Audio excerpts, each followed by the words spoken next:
The biggest problem with this ceasefire is that it makes people think the war ended with the bombing. I do not think it did. I think the bombing was the easy part, the hard part, the part that actually determines who gained ground begins after the strikes, after the headlines, after the dramatic language. When you stop asking who hit harder and start asking who now controls the future, that is why I think this ceasefire may represent a strategic defeat for America, even though America clearly demonstrated overwhelming military superiority. Because superiority is not the same thing as control. And right now, the side that looks more damaged is not necessarily the side that came out weaker in the long game. Let me put this as simply as I can. If you bomb a country's most important facilities, kill key personnel, deplete its missile capacity, and still leave it with more leverage over energy, more freedom from inspectors, and more ability to keep you trapped in the same region you claimed you wanted to de-emphasize, then what exactly did you solve? That is the real question. The source document keeps returning to one point that I think is absolutely central. Iran's objective was never to defeat America in a classic war. Iran's objective was to make America spend itself managing the Middle East indefinitely, not win cleanly, not conquer territory, not produce some Hollywood surrender scene, just keep the strongest power in the world tied down, distracted, expensive, and unable to close the file. If that was the strategy, then this ceasefire needs to be judged against that standard, not against television images of destroyed nuclear infrastructure. Start with what happened militarily. June 2025, Israel launches Operation Rising Lion. More than 200 fighter jets, roughly 25,000 sorties over 12 days. More than 100 Iranian targets struck. Nuclear facilities, military sites, scientists, commanders. This is not a probing raid. It is a campaign meant to break critical nodes and force a new reality. Iran then answers with Operation True Promise.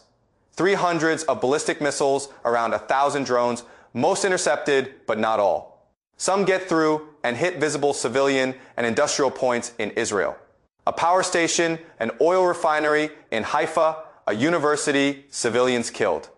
Thousands wounded, thousands displaced. Then look at Iran, hundreds dead from Israeli strikes, thousands injured. About 9 million people fleeing Tehran and other major cities toward the north. Imagine that footage, cars packed tight across the highways, people loading whatever they can into trunks, a capital under pressure, but not a state in surrender. Then, America joins directly on the 22nd of June, Natanz Fordo, Isfahan.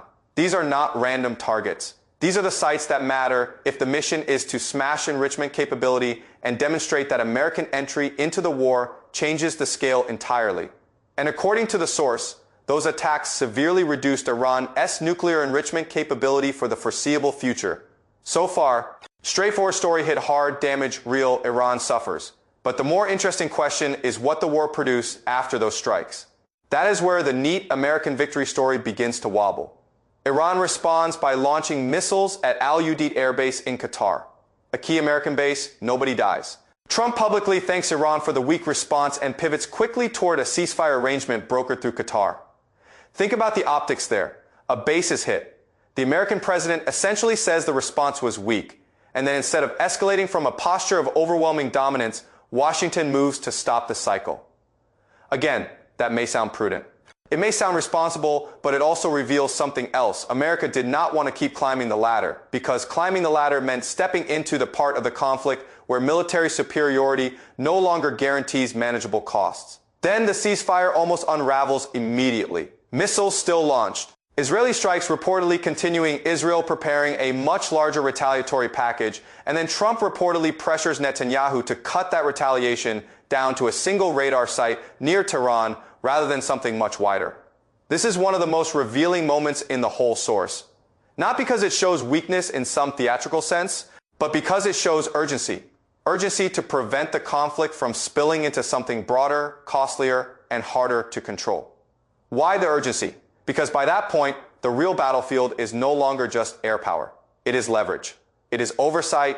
It is energy. It is entanglement. Take the nuclear issue first. America and Israel hit Iran's core facilities. Yet after the ceasefire, according to the source, Iran's parliament votes to end cooperation with the IAEA and signals potential withdrawal from the non-proliferation framework. This is extraordinary.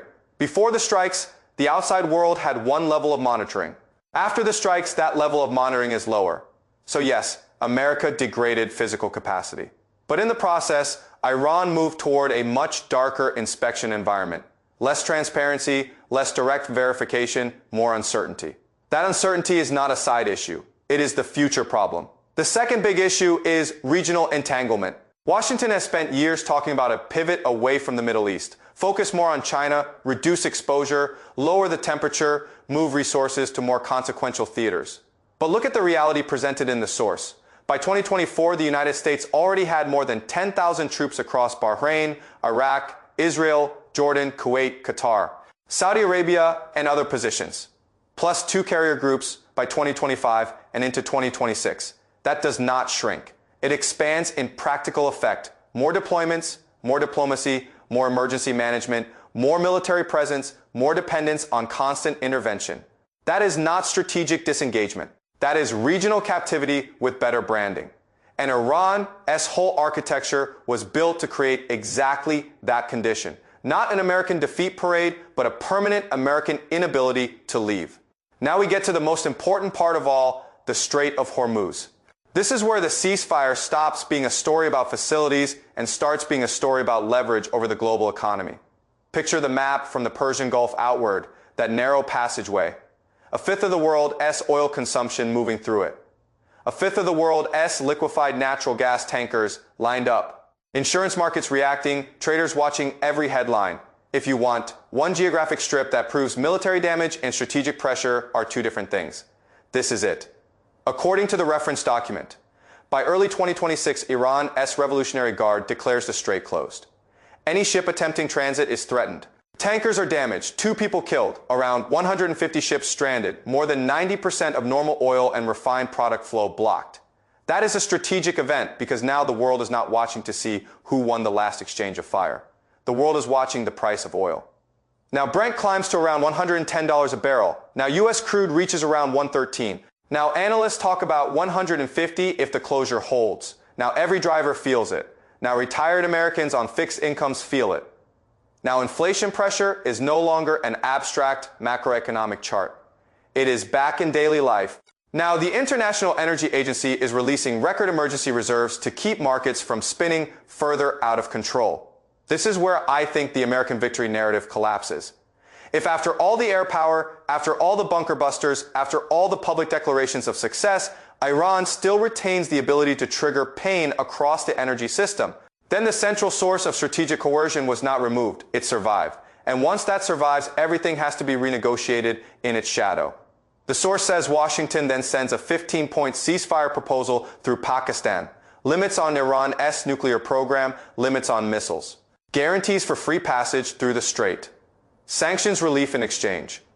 Iran rejects it and counters with demands that include recognition of Iranian sovereignty over Hormuz and war reparations. Again, whether every detail survives later diplomacy is almost secondary for the analytical point I am making. Look at the posture. America's trying to restore flow. America's trying to calm markets. America's trying to cap the economic consequences. Iran is the one sitting on the choke point that the global system cannot ignore. That means the country that just took devastating military punishment still has the ability to make everyone else negotiate around its remaining leverage. That is not annihilation. That is strategic persistence. And strategic persistence for a regime like Iran is half the doctrine. The other half is political survival. Did the regime fall? Number, did the state fragment? Number, did leadership disappear? Number, did the narrative inside Iran become one of absolute collapse? According to the source, no, the president calls it a major victory. The supreme leader says America gained nothing meaningful. Outsiders may laugh at that rhetoric, but rhetoric like that only works when the system is still alive enough to sell it. And the system is, this is why I think too many people misunderstand the meaning of victory here. Victory is not always taking less damage. Sometimes victory is absorbing extreme damage without losing the political structure, without losing your ability to impose future costs, and without surrendering the central long-term lever that made the stronger side nervous in the first place. That is exactly what seems to have happened.